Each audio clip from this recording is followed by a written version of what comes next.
और उसके बाद हम आते हैं दक्षिण अमेरिका में। दक्षिण अमेरिका में पराना है एक, और सलाडो। सलाडो और पराना, ये दो नदियां मिल करके पराना बनाती हैं। सलाडो जो है पराना की सहायक नदी मानी जाएगी। उसके बाद फिर है आपकी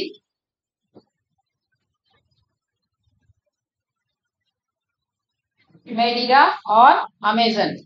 मेडिरा और अमेजन, मेडिरा क्या है, अमेजन की सहायक नदी है। मुख्य रूप से वह अमेजन ही है, ठीक है, अमेजन और मेडिरा, ये दो नदियां। फिर उसके बाद फिर एक है ओरिनिको, ठीक है, ओरिनिको, ओरिनिको, ठीक है। इतना हो गया आपका। उसके अलावा पास तो मैप है नहीं, आप बताते जाओ।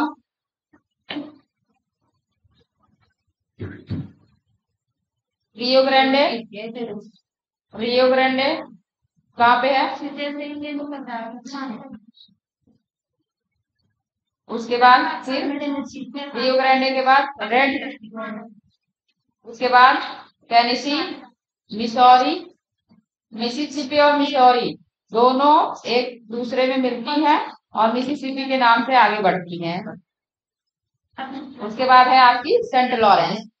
सेंट लॉरेंस, सेंट लॉरेंस 5 महान झीलें, अमेरिका की 5 महान झीलें जो है उनसे कनेक्टेड सेंट लॉरेंस नदी है, जो उत्तरी अमेरिका के जलमार्ग को, आंतरिक जलमार्ग को इंडिकेट करती है, मतलब बनाती है या उसे निर्माण करती है, आंतरिक जलमार्ग का निर्माण करती है।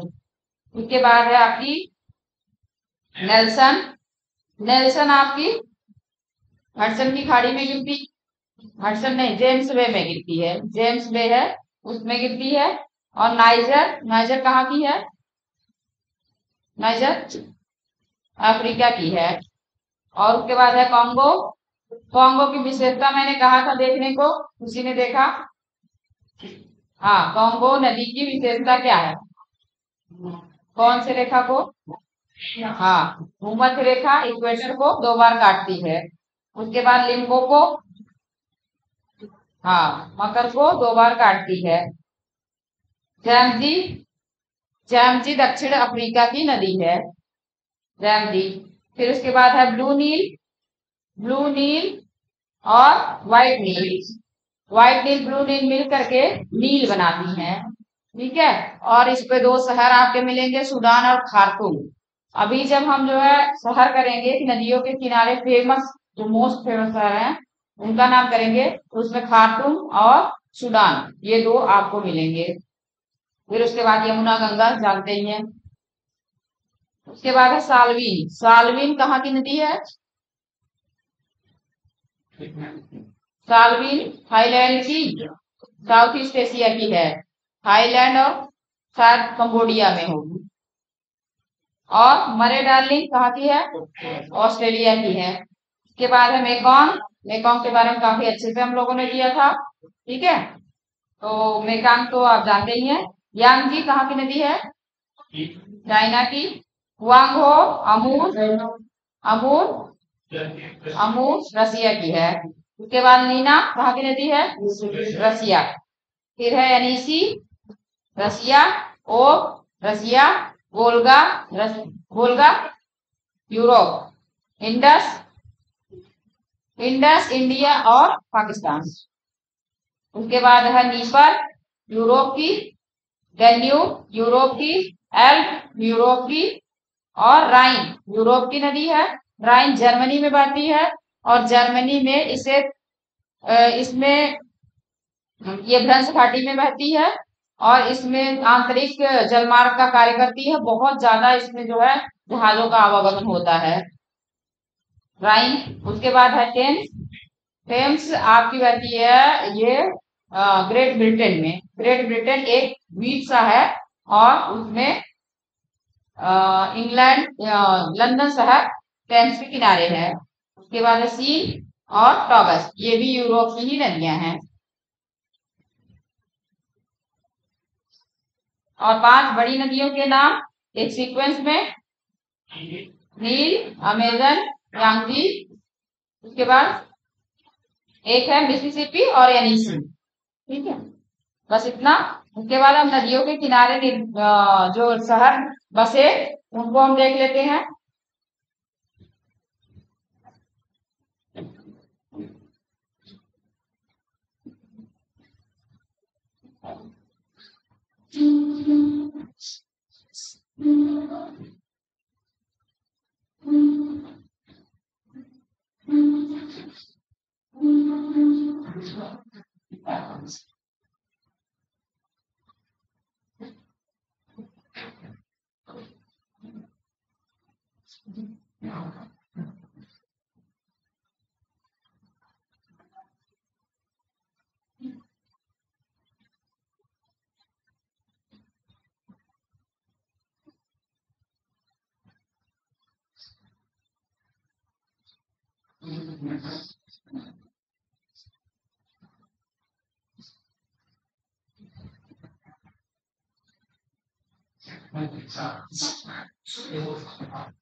इसमें भी कुछ ऐसी नदियां मिलेगी आपको जो उसमें नहीं कराए हैं। ठीक है, तो देखिए सब चीज अगर आप एक ही साथ खाने की कोशिश करेंगे तो नहीं बचेगा। इसलिए हम किसी चीज को कहीं और, किसी चीज को कहीं और, ऐसे हम जो है थोड़ा सा, मतलब जैसे दूध है तो दूध को हम कभी पनीर के रूप में कंज्यूम करते हैं, कभी दही के रूप में, और कभी दूध भी पी लेते हैं। तो तीनों पर अलग अलग प्रॉपर्टी होती है। वैसे ही अगर इन नदियों को हम एक साथ आपको लिखा देते हैं तो विश्व में पूरे हमें लग रहा है कि 200-300 नदियां हैं। 200-300 नदियों को आपको याद करना लगता कि कितना बोरिंग है ना? तो बहुत बोरिंग लगता। तो कुछ हम उसमें कर लिए 20-30, और कुछ इसमें कर लेंगे 20-30। तो इससे हमको ये पता चल जाएगा, कुछ तो उसमें और इसमें मैच कर जाएंगी, वो तुरंत आपको याद हो जाएंगी। और कुछ मैच नहीं करेंगी तो वो लगेगा कि अरे ये तो मैडम बताई नहीं थी, इसको तो जरूर जानना है, वो इसलिए याद हो जाएंगी। तो दो तरीके हो गए। तो आप इसमें जो है कुछ, जैसे हडसन मैंने नहीं बताया, अब हडसन थोड़ा सा आप मैप में देखेंगे, खोजेंगे कहाँ है हडसन। ठीक है, वैसे तो यहाँ लिख दिया गया कंट्री यूएसए है, तो उसे देख लेना आप कि गिरती कहाँ है। ये देखना है आपको कि गिरती कहाँ है, कहाँ मुहाना है हडसन का। ठीक है,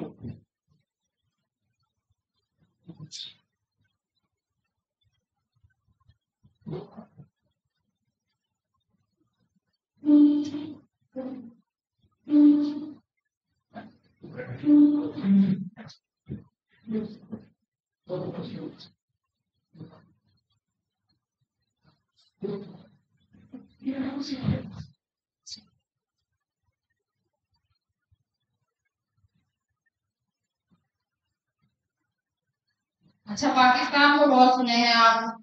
पाकिस्तान किस नदी के, जो लाहौर शहर है उसका, पाकिस्तान का लाहौर शहर किस नदी के तट पर है? हाँ, रावी। और रावी जाती है इंडिया से।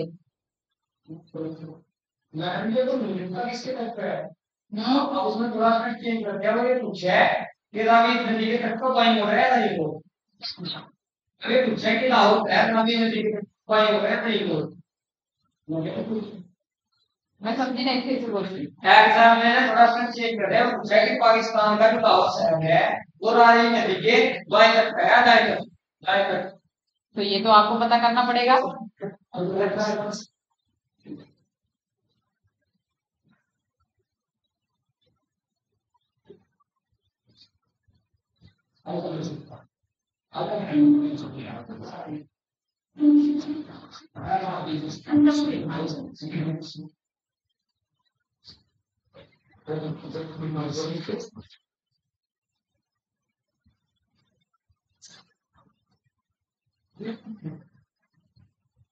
अच्छा, सभी का नाम हो जैसे सेम रहता है, वैसे कोई उससे भी लिख सकते हैं, हिंदी मीडियम भी इंग्लिश मीडियम भी।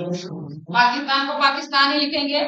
इजिप्ट जो है, इजिप्ट का अगर देवनागरी में आप इजिप्ट लिख देंगे तब भी चलेगा, लेकिन इसको हम क्या बोलते हैं, मिस्र।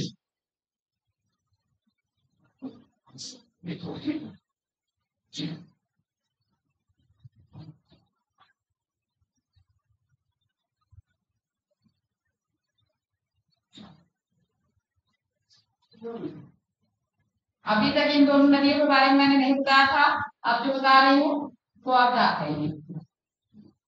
ये दो शहर तो मैंने बता दिया, खार्तूम और सूडान मिलेंगे। एक और मिल रहा है आपको, कैरो।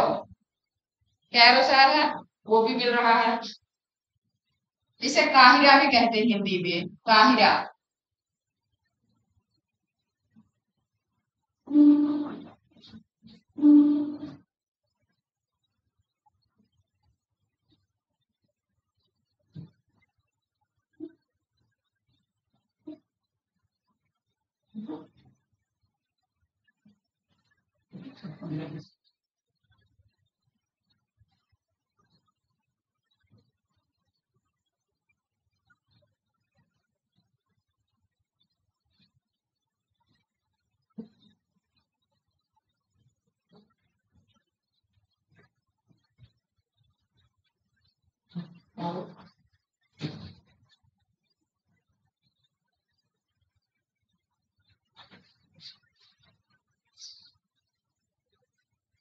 सूडान का शहर है खार्तूम।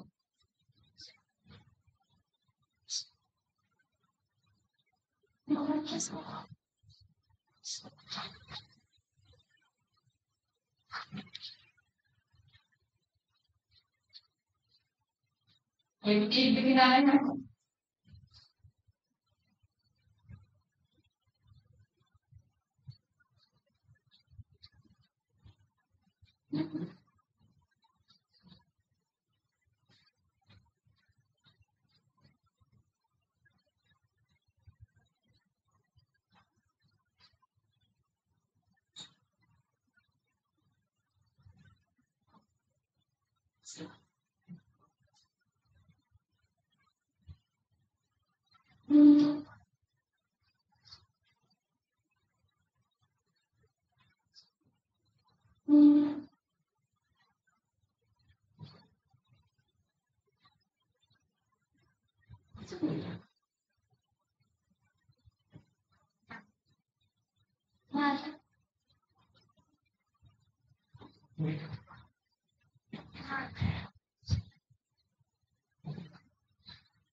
ऑस्ट्रेलिया का शहर है पर्थ। पर्थ देखे होंगे आप। अब इसे पर्थ को खोजिएगा मैप में, कहाँ है, पूर्वी तट पर है, पश्चिमी तट पर है ना। पर्थ को आपको खोजना है कि कहाँ पर है। जितनी लोकेशन यहाँ मैं बताऊंगी उसे आपको मैप में देख लेना, नहीं देखे तो आप पीछे, कल वाला काम नहीं किए पीछे। जितना आप छोड़ते जाओगे उतना, अगर जिसने आज तक की क्लास नहीं की, सोचिए वो कितना पीछे गया होगा, कितनी इंफॉर्मेशन। जो रोज तैयार भी करता होगा उसके पास कितनी ज्यादा इंफॉर्मेशन, कितने ज्यादा क्वेश्चन कर पाएगा। रोज यहाँ से जाने के बाद थोड़ा रिवीजन, फिर प्रैक्टिस, फिर मैप में खोजना, इतना अगर कर ले तो उसका एक बार जब हो गया ना तो मैपिंग मास्टर बन गया एकदम। उसको फिर नहीं भूलने वाला, क्योंकि चित्र हमेशा याद रहता है।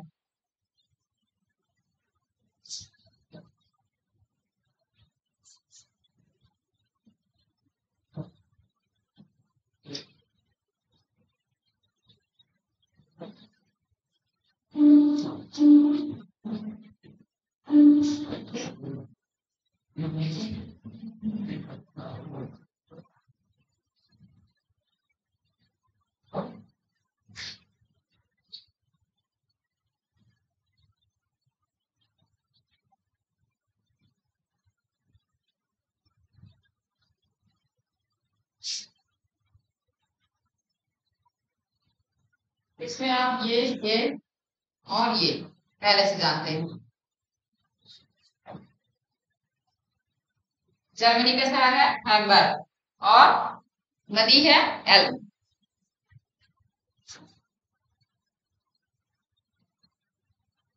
हम लोगों ने गलती की थी, हम लोगों ने इसको याद नहीं किया था। तो फिर जैसे मैप में तो कुछ ही कर पाते हैं, जब मैप अपना करते थे तो उसमें कुछ ही कर पाए थे।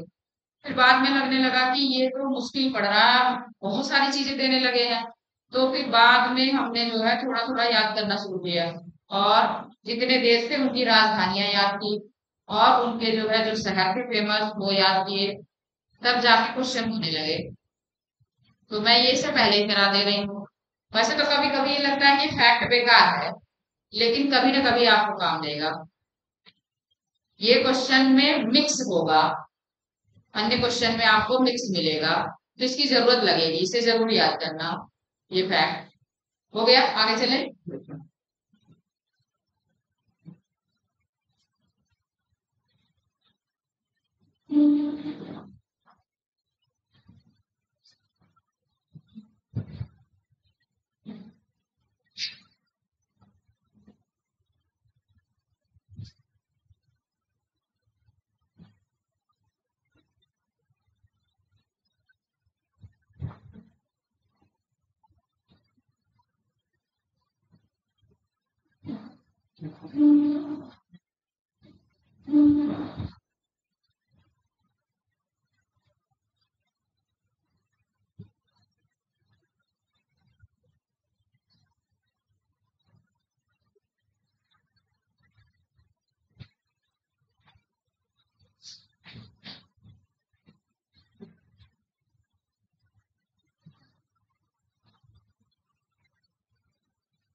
यूक्रेन यूक्रेन काफी फेमस रहा है इस समय रसिया से युद्ध के संदर्भ में, इसलिए यूक्रेन पूछा जा सकता है। एक तो इंफॉर्मेशन ये हो गई है कि यूक्रेन का एक शहर है कीव, और कीव पर अधिकार करना चाहता है रसिया। क्यों करना चाहता है? वहां पे जैसे ही तो नहीं अधिकार करना चाहे, कुछ तो ऐसा होगा। देखिए, जब हाँ, तो अगर हम जो है कोई आइलैंड है, यूं ही पड़ा है, अगर उस पे जो है हम जाके अधिकार कर लें अपना, चलो वो तो हमारा क्षेत्र हो गया, वो भी एक बात अलग है। लेकिन उसपे कोई रह रहा है, वो लड़ाई करेगा हमसे, क्योंकि जो है हम उस पे आक्रमण करेंगे तो वो विरोध भी तो करेगा, लड़ाई करेगा, हमसे युद्ध करेगा। अगर वो हार जाता है तो हम अपने अधीन लेंगे। लेकिन हम बार बार उसको जो है परेशान करते रहेंगे। क्यों? क्योंकि कुछ ना कुछ ऐसी चीज होगी विश्व में, जो वर्ल्ड पॉलिटिक्स चल रही है, जो वर्ल्ड पॉलिटिक्स चलती है, जिसे आप जो है इंटरनेशनल रिलेशन में पढ़ोगे कि जो वैश्विक power power balance of power है, वो कैसे होता है। तो वो देखिए, हर जगह संसाधन होते हैं हर देश में। जैसे सीरिया वगैरह है, इसराइल है, इसराइल तो बहुत ही ताकतवर है। तो इन सब देशों पे जल्दी जो है, सीरिया में तो हो गया, सीरिया तो एकदम खत्म है, लेकिन इसराइल पे कोई जल्दी जो है अधिकार नहीं कर सकता। लेकिन इसराइल जो है मतलब परेशान काफी हुआ करता था अमेरिका से, अमेरिका का विरोधी है इसराइल। और ऐसे ही जैसे ये है यूक्रेन है, यूक्रेन जो है इसमें संसाधन बहुत ज्यादा है, इसके पास कोयला है, इसके पास लोहा है। तो इन सब संसाधनों की जरूरत बहुत ज्यादा पड़ती है। जैसे किसी के पास तेल है, तेल का कुआं है, या भविष्य में तेल मिलने की संभावना है, या भविष्य में गैस की संभावना है, वहां तेल रहेगा तो गैस रहेगी ही। तो अगर ऑयल फील्ड वहां पता चल जाता है और गैस पता चल जाती है, तो हर देश की निगाह वहां रहती है और सभी उससे मीठा मीठा बोलते हैं, सब देश वाले उससे बात करते हैं। ऐसा मतलब शांति वार्ता, समझौते जो भी होती है, सारी चीजें होती रहती, बैठ के खूब अच्छा बात करेंगे। तो अगर किसी की मिठास बढ़ रही है तो उसके पीछे ये कारण होता है। अमेरिका हमसे यूं ही नहीं मिठास अपनी बढ़ाता है, अमेरिका बहुत बड़ा पॉलिटिक्स में जो है एक समझ लो दादा परदादा है। तो अमेरिका हमेशा से यही सोचता रहा है कि मुझे मार्केट मिलना चाहिए। आखिर आप प्रोडक्ट बनाओगे, सामान बनाओगे, मान लो आप 100 सामान बना रहे हो, जनता आपके पास 20 है, क्या करोगे? 80 का कुछ नहीं करना, रखा रहेगा, सड़ जाएगा। तो अगर हमें जो है, अगर आप 100 सामान बना रहे हो, जनता 200 है, तो 100 की डिमांड हमेशा रहेगी। तो ये पॉलिटिक्स होती है कि मार्केट, मार्केट देखो, चाइना ऐसा है कि वो सब चीज अपना मतलब कि सीक्रेट रखता है, किसी को बताता नहीं है, कुछ भी नहीं बताएगा। लेकिन उसके बारे में इतना पता है कि उसके पास जनसंख्या है। और जैसे जब आप जो है व्यापार में आपको जो पढ़ाया जाएगा कि आप किसी से सामान मंगाते हो और उसके पास सामान भेजते भी हो, व्यापार समझौता होता है। व्यापार समझौते में ये होता है कि हम आपके सामान को अपने यहाँ आने से मना नहीं करेंगे, ना ही आप हमारे सामान को मना करोगे।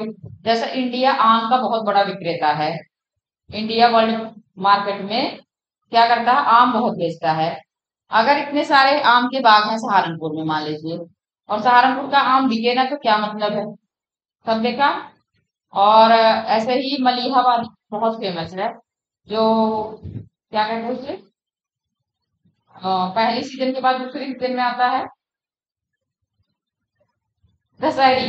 दशहरी बहुत फेमस है, तोतापरी, नीलम, और ये सब अल्फांसो। अल्फांसो तो बहुत महंगा भी होता है, बहुत फेमस भी है। तो ये सब आम, आम तो इंडिया में ही पाए जाते हैं ज्यादातर। तो आम का बहुत बड़ा मार्केट है। तो अगर इंडिया आम भेजे और मान लीजिए किसी देश ने लौटा दिया, क्या होगा? रास्ते में सड़ जाएगा। एक तो भेजने का खर्च, ऊपर से वो हमारा बिका भी नहीं, वो सारी लागत सब कुछ बर्बाद हो जाता है। तो इसलिए जो है कभी ऐसा नहीं किया जाता है। लेकिन कभी कभार जो है, जैसे अमेरिका है ना, तो कुछ ना कुछ मतलब उसमें से नुक्स निकाल देता है कि नहीं ये प्रॉब्लम है, ये तुम्हारे यहाँ के सामान में ये कीड़े लगे। जैसे उसने कह दिया था, हाँ आम लेने से मना किया था, कहा था कि तुम्हारे आम में हमें कीड़े मिले हैं, हम नहीं ले सकते। तो इसलिए वो मना कर रहा था। और अमेरिका ने एक गाजर घास होती है, हमारे पास एक बार हमारे यहाँ अकाल पड़ा हुआ था, तो हमने अमेरिका से गेहूं मंगा लिया था, और गेहूं में उसने गाजर घास भेज दी थी।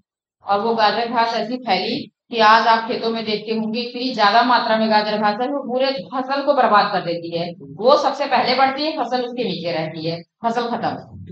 तो अमेरिका जानबूझ के वो भेजा था, और वो गाजर घास हमारे धरती को बंजर की। उसके पीछे राजनीति क्या है? राजनीति बताऊं? गाजर घास यहाँ की फसल बर्बाद करेगी, ये गेहूं उगा नहीं पाएगा, हमसे हमेशा खरीदता रहेगा। ठीक है। अगर गाजर घास अगर गेहूं भी होगा तो दवाई खरीदेगा, हाँ दवाई खरीदेगा। फिर जो है प्रॉब्लम ये हुई कि गाजर घास ने स्किन प्रॉब्लम शुरू कर दी। गाजर घास की और दवाई छिड़कने वाले जो थे, उनको भी स्किन प्रॉब्लम होने लगी। गाजर घास को अगर आप टच कर दो तो आपको खुजली होने शुरू हो जाएगी। और किसान क्या करे? उसे तो काम करना, उसे काटना है, जलाना है, कुछ भी। अगर आप उसे जलाओ तो हवा प्रदूषित, मतलब सब तरीके से हमें जकड़ दिया। तो ये सारी प्रॉब्लम होती है, और वर्ल्ड पॉलिटिक्स में ये सब चलता है। हम भी कुछ ऐसा कर दें तो अमेरिका तुरंत कहता है हम तो टेस्ट कर लिए, वो तो माइक्रोस्कोप लेके बैठा रहता है, हम तो टेस्ट कर लिए। लेकिन हमारे साथ वो क्या कर देता है, वो हमें नहीं पता लगता। और उसे कहा जाता है, बोलता है नहीं ऐसा कुछ भी नहीं था हमारे यहाँ, हम टेस्ट करा के दिखा देंगे। लेकिन गाजर घास अमेरिका की देन है।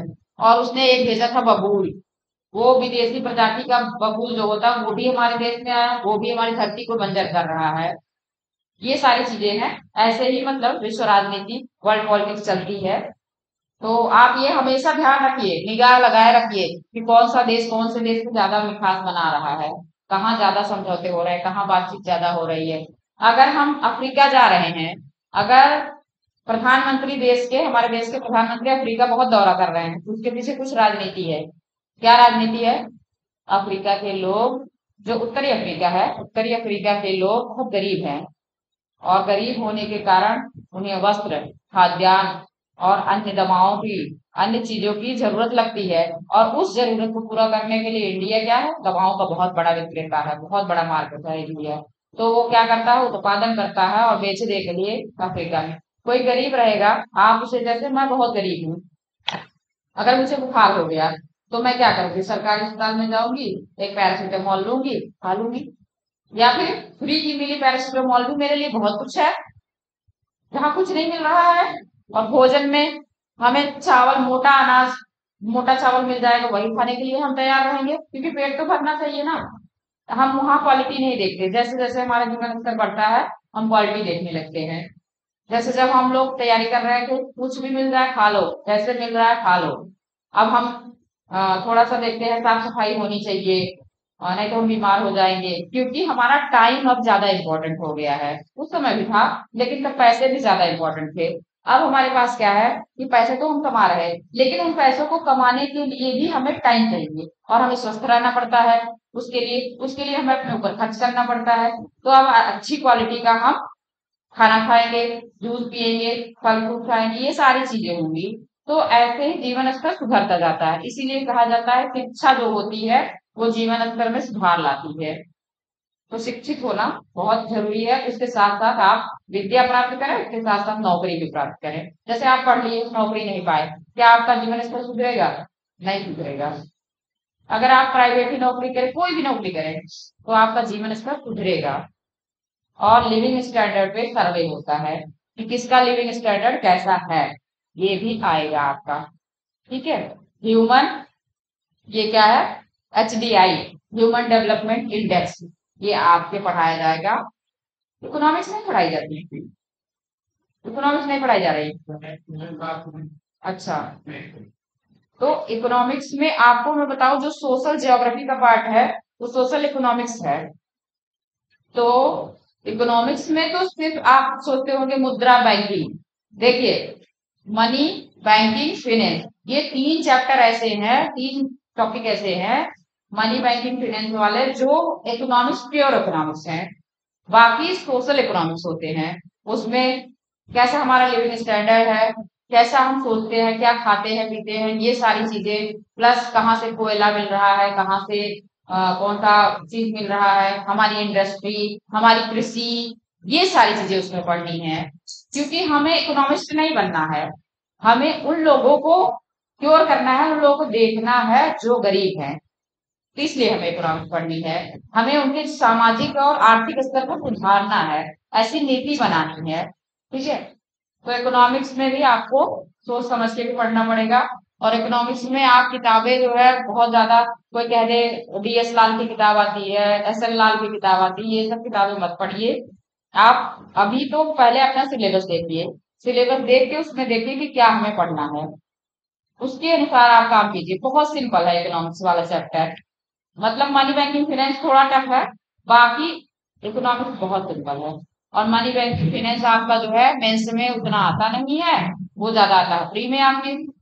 बाकी मेंस में तो सारा एकदम समझने वाला, और जैसे थ्योरेटिकल है मेंस वाला। तो मनी बैंकिंग फाइनेंस में बहुत सिंपल क्वेश्चन आते हैं, 12th तक की इकोनॉमिक्स अगर आपको आ गई, बहुत अच्छे से कर लेंगे आप।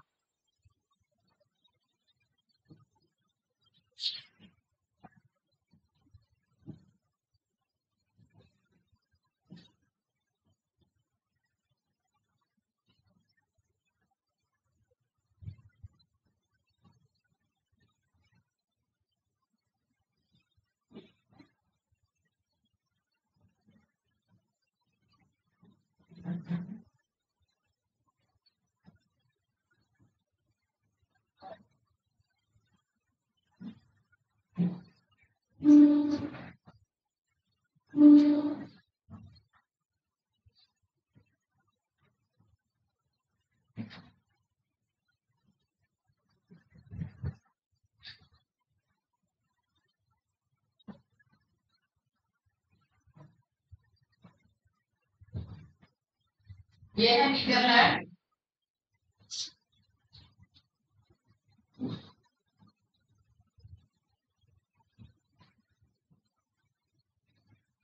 और इसका शहर है रॉटरडैम।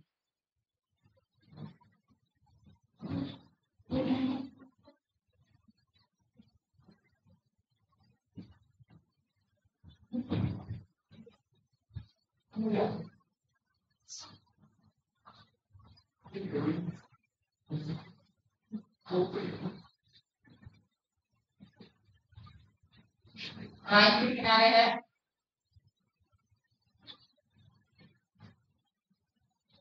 नीदरलैंड को एक और नाम से हॉलैंड नाम से भी जानते हैं। हॉलैंड जो जहां से डच आए थे हिस्ट्री में। कभी डच कहा जाए कि कहाँ से आए थे डच, उसका नाम हॉलैंड और नीदरलैंड यही है। अब तो नीदरलैंड डेनमार्क लग रहा है।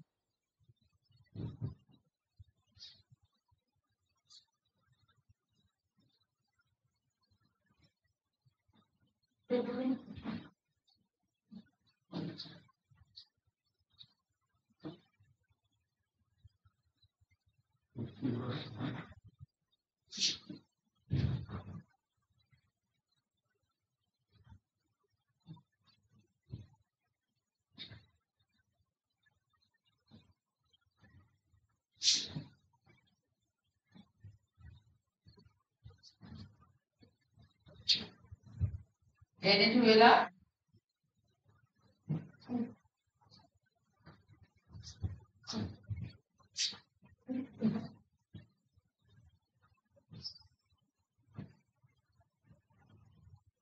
वेनेजुएला और ये सिटी है उसकी कैरेक्टर।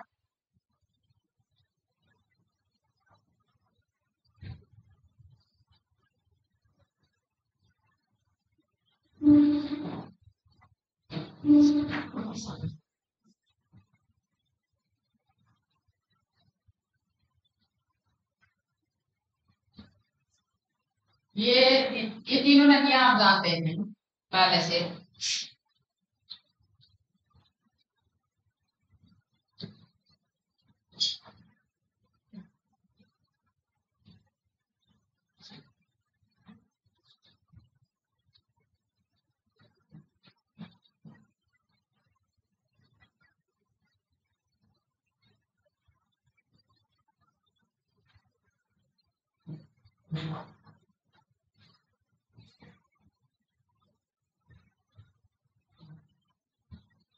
ऑस्ट्रेलिया का शहर है सिडनी, बहुत फेमस है। सिडनी में, सिडनी में क्या है, सिडनी में जो आप देखते होंगे एक लोटस सा बना हुआ है और उसपे कैंगरू जो है ऊपर से उड़ता हुआ दिखाई देता है, ये स्ट्रक्चर वहां पे है। सिडनी हार्बर, एक है सिडनी हार्बर जगह, वो भी फेमस है। और उसी जगह पे वो बना हुआ है जो मैं बता रहे हैं स्ट्रक्चर की, लोटस बना हुआ है। हाँ, हाँ वहीं पे है। हाँ, तो फिर जो है बहुत फेमस है जगह ये।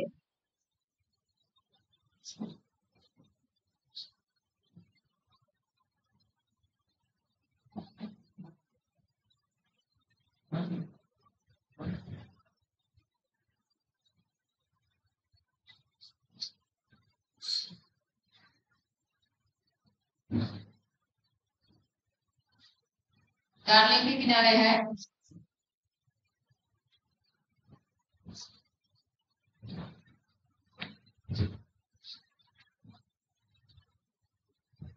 कनाडा, इसका शहर है क्यूबेक।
कर लीजिए।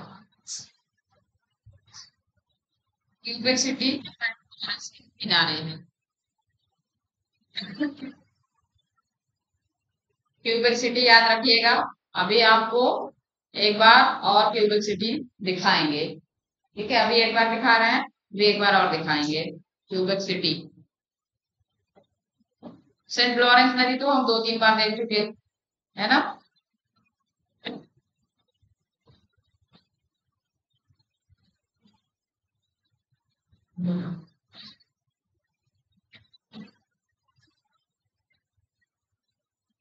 आज मैंने सोचा था इसे पूरा करके 23 है मेरे पास ये। अभी हम चल रहे हैं कितने पे, 11 पे। इसे पूरा करके मैं सोची थी झील लेक शुरू करा। हो गया।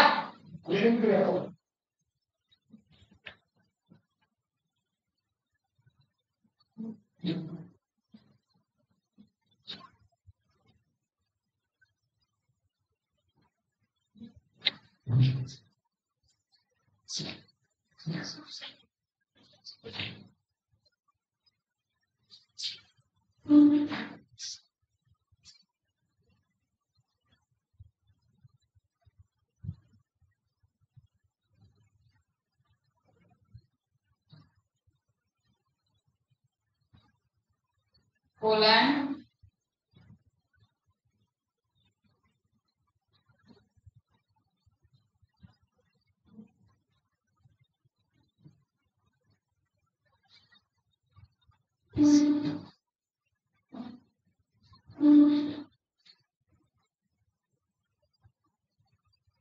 वार्सा। पोलैंड इसका शहर है वार्सा।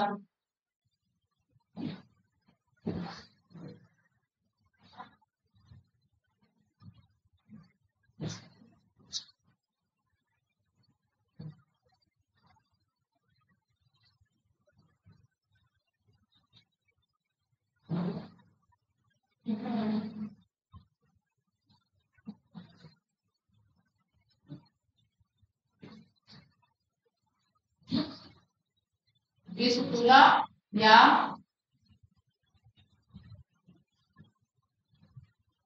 विस्पुला दोनों मिल सकता है, आपको लिखा हुआ कहीं भी।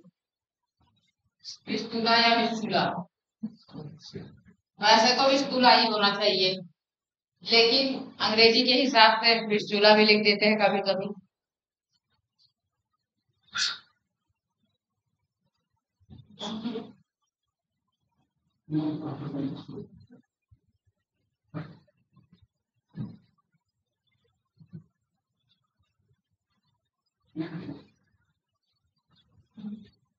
सर्बिया,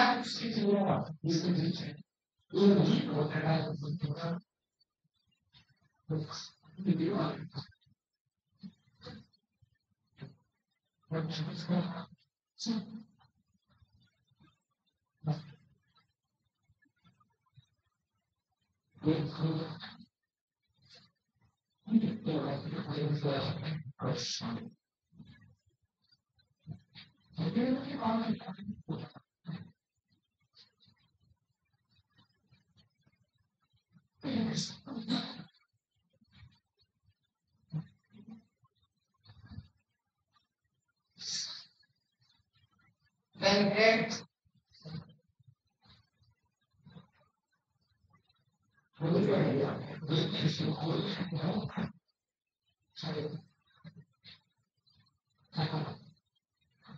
डेन्यूब के किनारे है। डेन्यूब बताया है ना, डेन्यूब बताई गई है ना।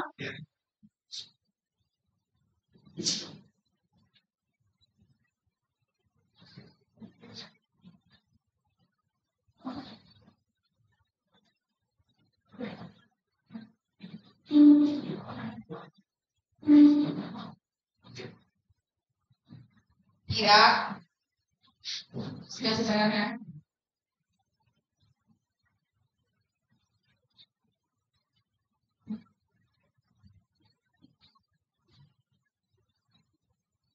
बगदाद,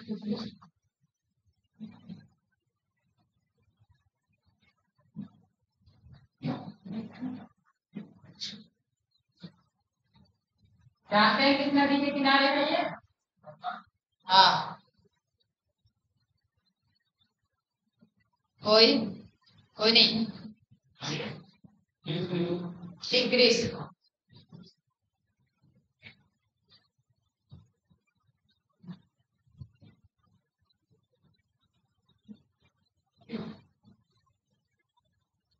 कितनी अटेंडेंस लगाएगा ये?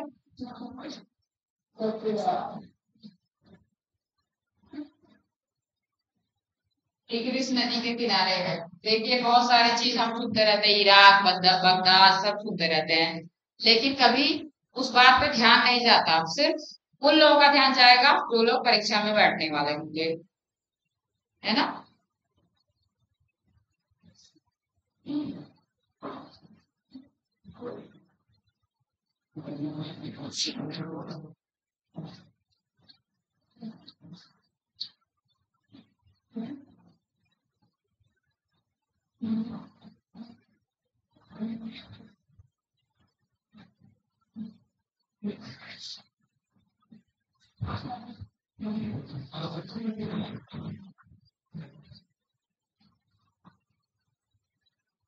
अब इसे बताइए, पाकिस्तान का कराची शहर किस नदी के किनारे है?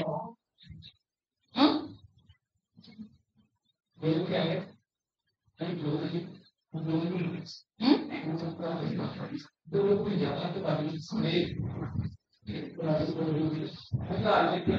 हाँ, याद कर लो, याद कर लो। और किसी से भी लगवा लो सर, क्या है? हाँ?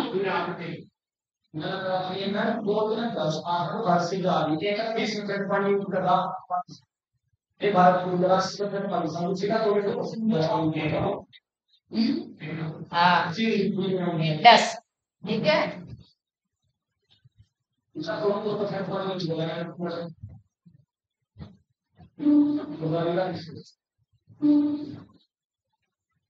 ऐसे ही आपको एग्जाम में भी होगा। आप पढ़े रहोगे, अरे क्या था, ऐसे ऐसे करोगे। हाँ होता है, लेकिन इतनी देर में क्या होता है, 2 क्वेश्चन आपसे आगे बढ़ जाएगा कोई बंदा, और उसी 2 क्वेश्चन से आप पीछे रह जाएंगे। और आप जो है अब आप कभी आईएएस का पेपर देखो, घर बैठ के तो कर लोगे, लेकिन जो है करके देखो कि उसमें सही कितना हुआ, कितना गलत हुआ, तब समझ में आएगा आपको। क्योंकि वो पेपर ना आगे बढ़ने नहीं देता है, उसमें 20-25 क्वेश्चन करने में पसीने छूट जाते हैं, और गर्मी पेपर होता है।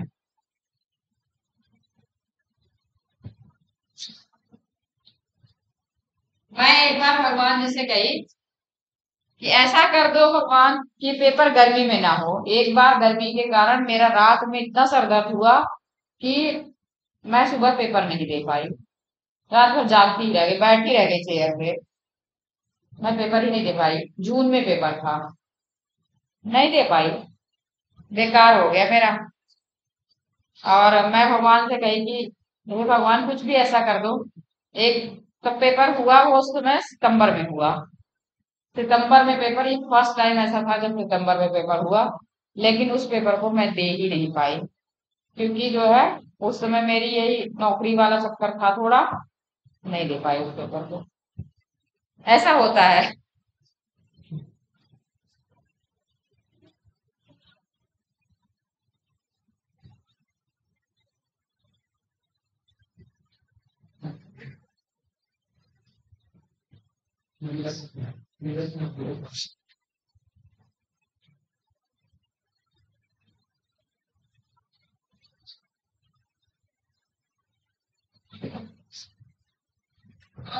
किनारे हो सकता है,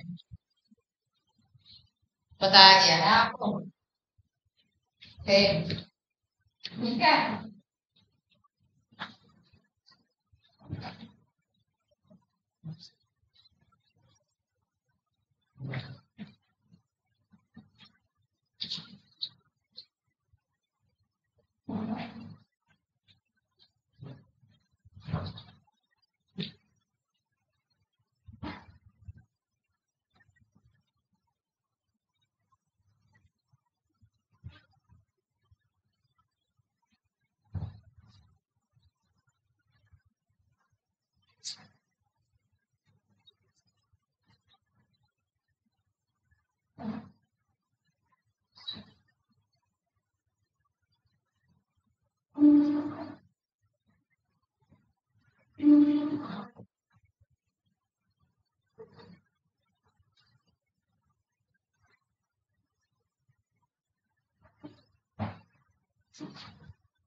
अल अरब।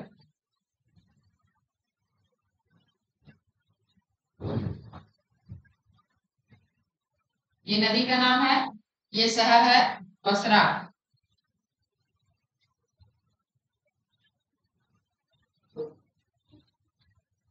इराक का शहर है बसरा। और ये तभी चर्चा में ज्यादा आया था जब इराक पे युद्ध छिड़ा हुआ था। सीरिया, इराक, इन सब देशों के कुछ कुछ शहर हैं जो एकदम बर्बाद हो गए, खत्म एकदम, मतलब कुछ भी नहीं दिखेगा आपको, सिर्फ घरों के खंडहर दिखेंगे।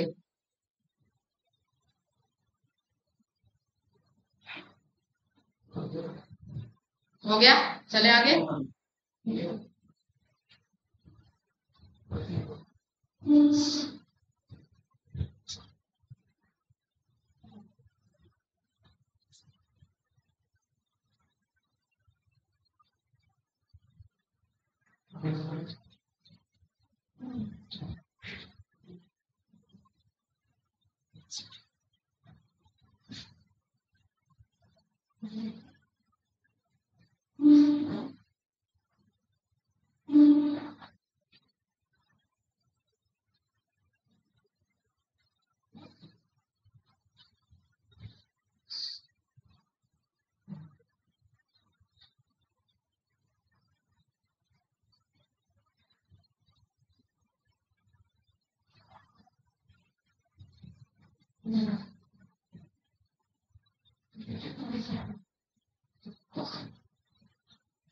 New Orleans.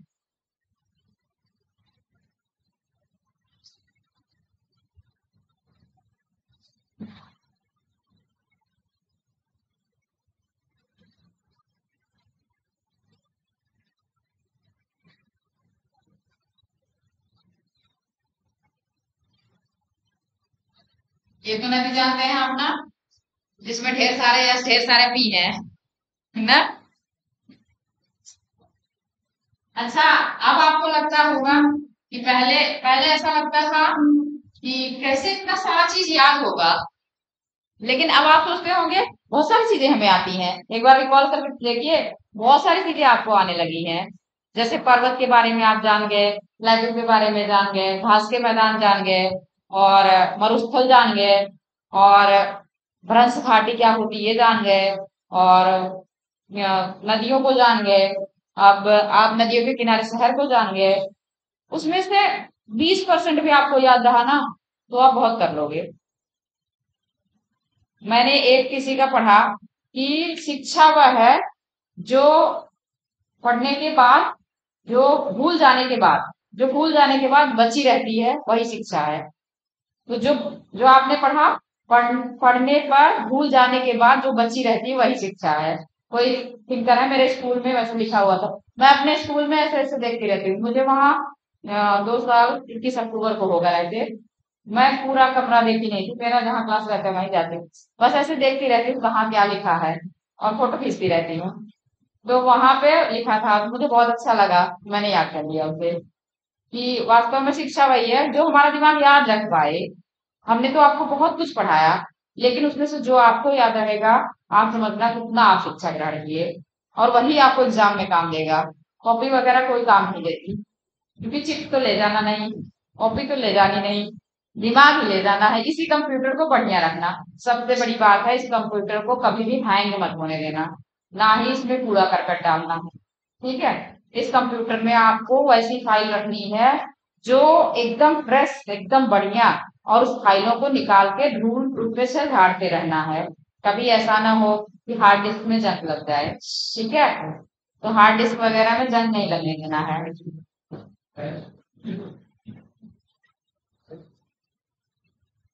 बीच बीच में आपका मनोरंजन करना जरूरी है, वरना आपको नींद आने लगती है और आप बातचीत में बिजी हो जाते हैं।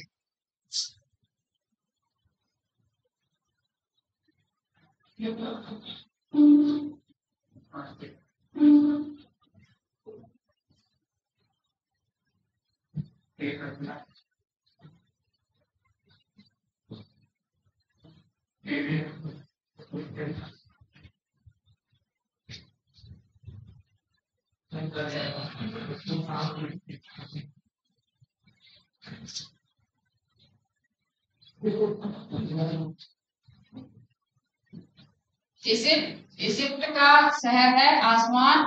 आसमान की किस नदी के किनारे है? नील के।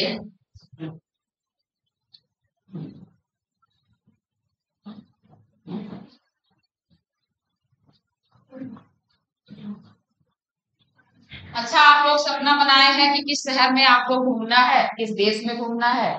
कोई कोई सपना पाला है अभी तक? पेरिस। मैं देखिए पेरिस। आप लोग सोचते होंगे मैं कहाँ जाऊं? अभी समझ में नहीं आता होगा ना, लेकिन पाल लीजिए सपना। जैसे सपना पालेंगे ना, मुझे इस शहर जाना है, उसके बारे में सारी जानकारी, इंटरेस्ट पैदा कीजिए, सारा चीज आ जाएगा अपने आप।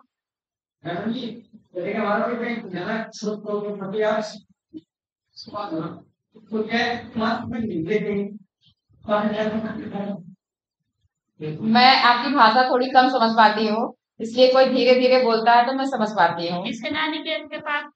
हाँ अनिकेत की भी भाषा कम समझ पाती हूँ, आपकी भी थोड़ी।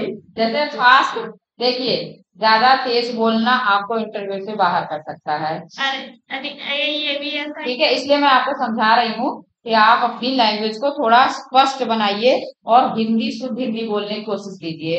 अगर हिंदी मीडियम से है शुद्ध हिंदी, और इंग्लिश मीडियम से है तो इंग्लिश बोलिए। ठीक है, तो अपनी भाषा पे विशेषकर ध्यान दीजिए। और इंग्लिश वाले भी अगर चाहें तो इंटरव्यू हिंदी में दे सकते हैं, ऐसी सुविधा है कि आप जिसमें कंफर्ट फील करें। हाँ, आधा हिंदी आधा इंग्लिश भी कर सकते हैं आप। और ऐसा नहीं है कि वहां इंग्लिश बोल देंगे तो आपको निकाल देंगे, क्योंकि स्मार्टनेस देखी जाती है कि आपका दिमाग कितना स्मार्ट है, आप कैसे हैंडल कर सकते हो, आप लोगों को समझ सकते हो। यही बात है बस उसमें इंटरव्यू में।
ये रिवर है, और ये रिवर कितनी ब्रांच है? ये है अराकावा। तो आप ऐसे ही लिखेंगे।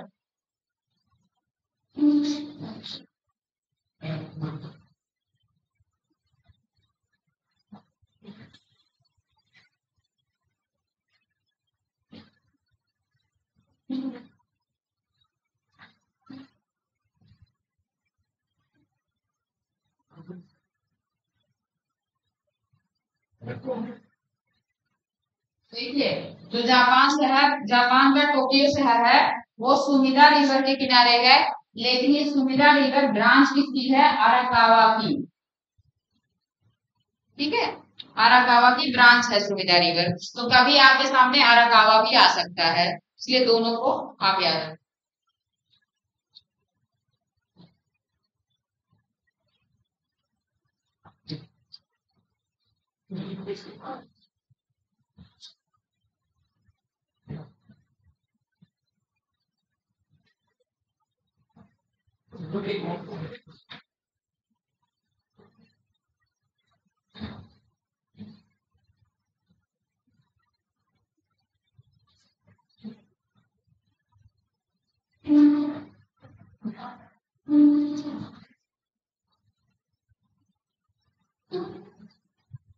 ये पुर्तगाल है और ये लिस्बन है।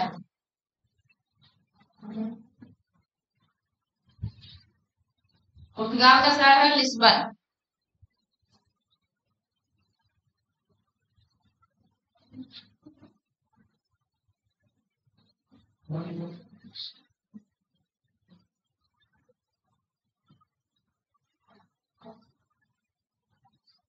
ये वाली नदी बताए हैं क्या? टॉगस बताए हैं ना, टॉगस।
ये सेंट लुइस है, सेंट लुइस।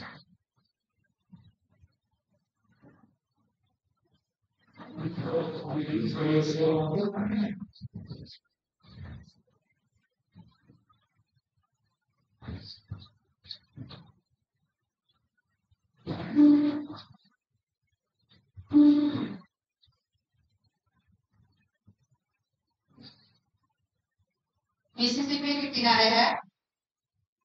अब आपको एक चीज और बता देते हैं, शायद आप जानते भी हो।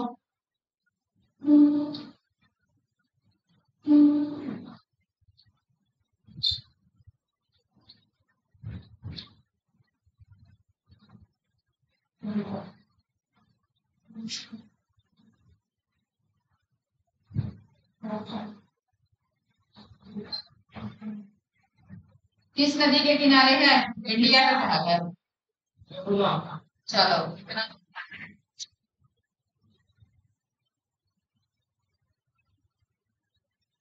इंटेलिजेंट बस ये खत्म हुआ। साइन टाइम लोग जाते हैं।